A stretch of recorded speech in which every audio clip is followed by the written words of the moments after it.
The idea of discovering a secret treasure in your own home, perhaps hidden under the floorboards or behind a dusty bookcase, is unimaginably exciting and for most of us little more than a pipe dream. But for Carl Sabatino such a fantasy became reality in 2004 when his dying aunt told him the location of a previously unknown family treasure. Indeed, what he found there could be a unique discovery worth millions of dollars. The story began in March 2004, in the New Jersey home of his aunt, Jenny Verastro. Just 72 hours before she passed away, Sabatino told the New York Daily News in 2015. Verastro had said, "Don't forget, Carl, to look under the sewing machine." Fortunately, Sabatino knew where his aunt kept most of her important possessions and set about finding the sewing machine. He was looking for a sequestered crawlspace located underneath Verastro's staircase. The first part was easy. He simply pulled back a hidden part of the wood paneling in the crawlspace that he knew would reveal a secret space perfect for the stashing away of his aunt's safe.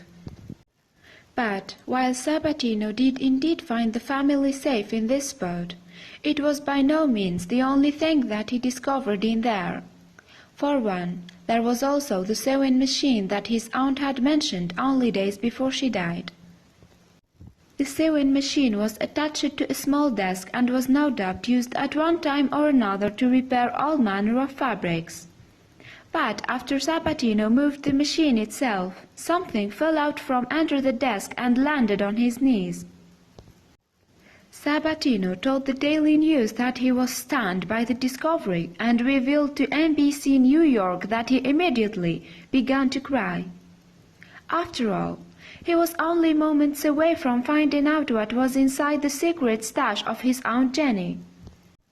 The treasure was wrapped up neatly in an issue of a now-defunct newspaper called the New York Journal American. The date on the paper stated October 5, 1947, meaning the artifact inside had been wrapped in the paper for almost 60 years. Sabatino pulled the wrapping aside. Underneath it was a painting, but this was no ordinary work of art. The signature in one of its corners read Picasso. The marvelous picture appeared to be a recreation of Picasso's early 1900 work Woman with a Cape. The original artwork, however, has been on display at the Cleveland Museum of Art for the past 60 years. So what was it that Sabatino was now holding? Was it the real deal, or was it a fake?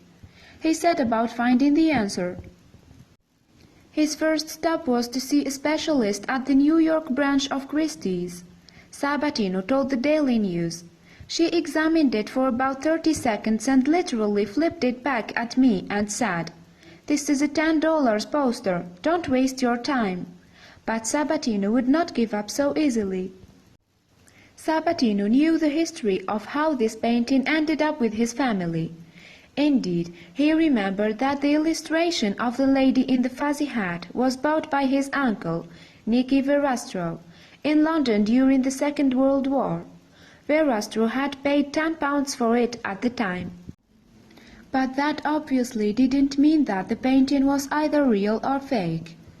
So Sabatino spent the next decade gathering a mountain of evidence to prove beyond any doubt that this was in fact a one-of-a-kind piece of Picasso artwork.